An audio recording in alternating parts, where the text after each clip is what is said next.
unang time, Di ba bigay ngayon ng ang Diyos. usapan sa business? Ang mga negosyante ngayon, ang mga milyonaryo ngayon, pabata ng pabata ng pabata. 20 anyos, milyonaryo na. 30 anyos, multi-millionaire na. Yung panahon namin, yung panahon siguro ni Bishop Osin, ang mga millionaire, yung matatanda. Ngayon, ang mga milyonaryo, pabata ng pabata ng pabata.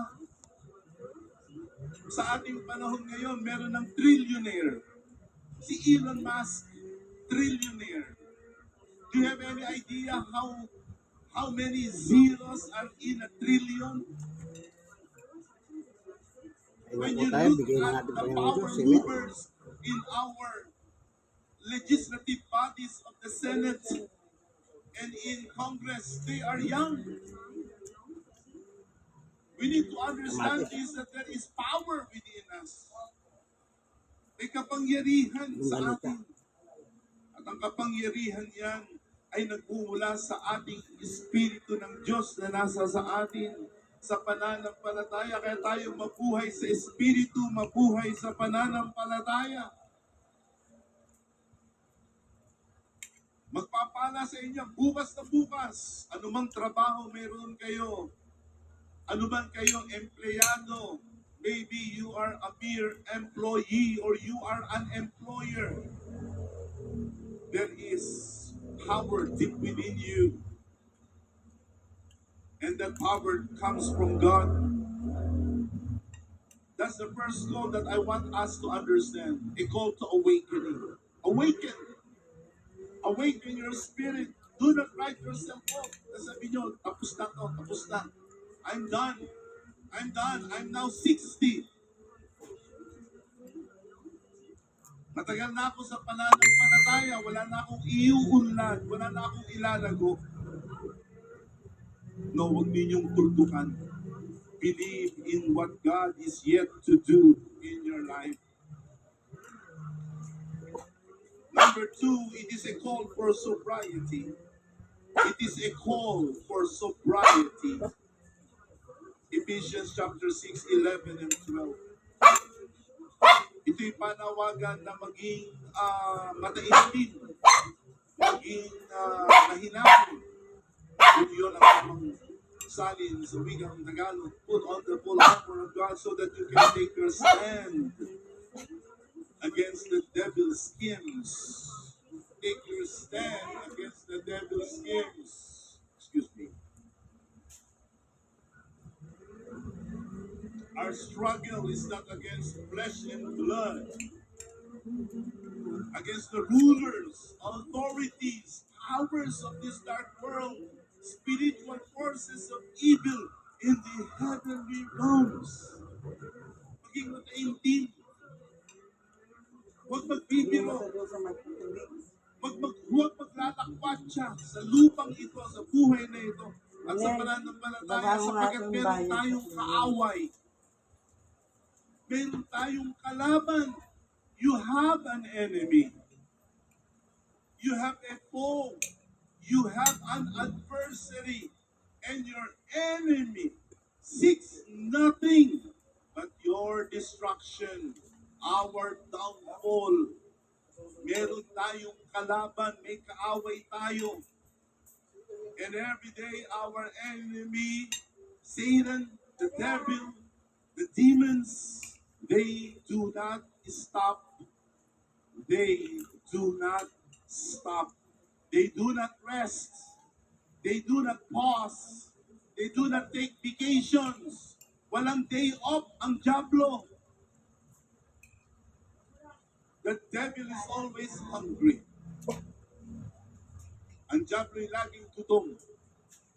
Sino gutom sa atin sa mga sandaling ito? Gutom na ako eh.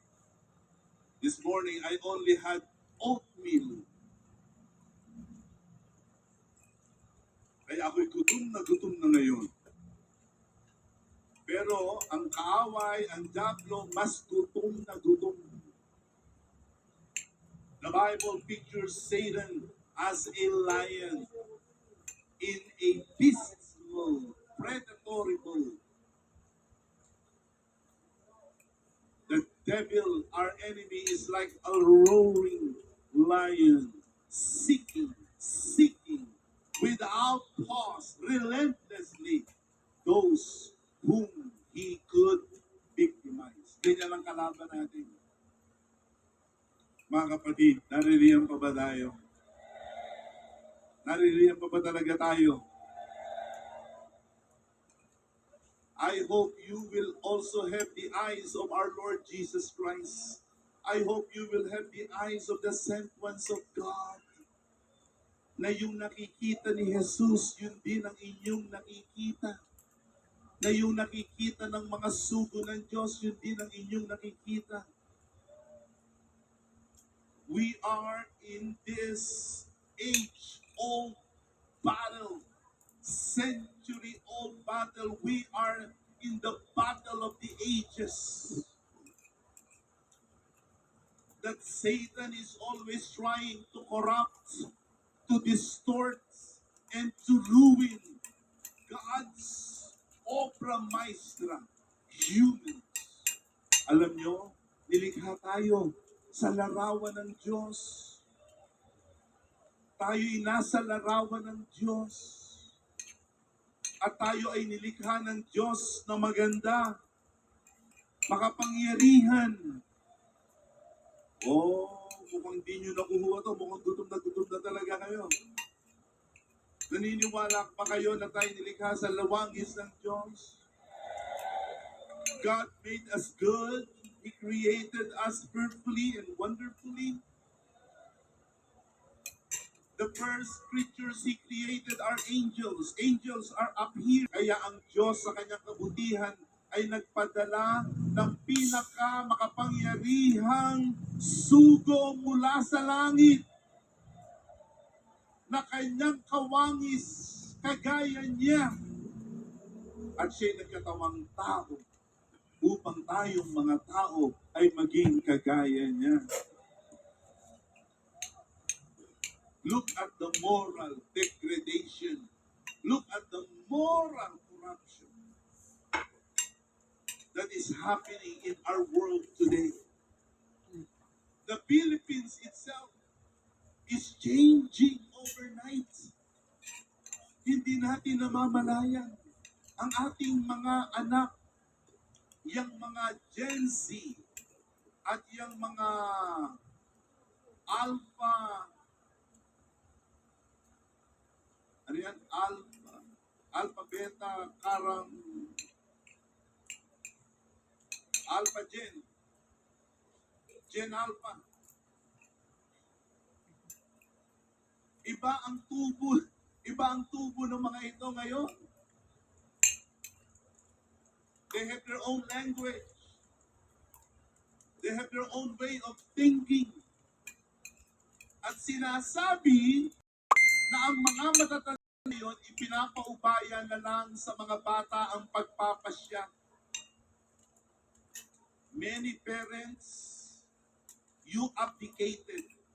You surrendered your being a father, a mother to your child,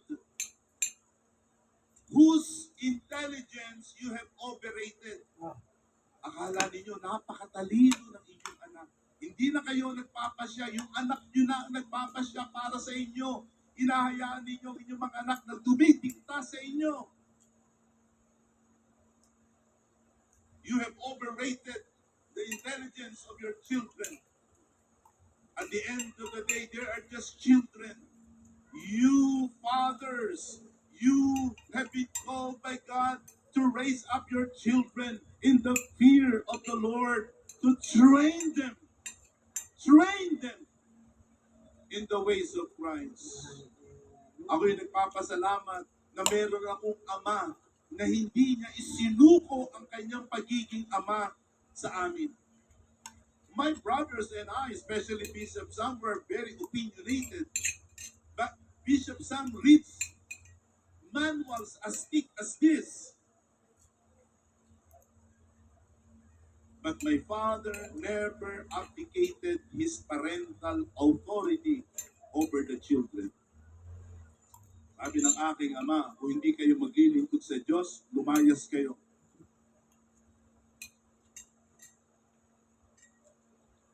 You know what we did? hindi kami lumayas.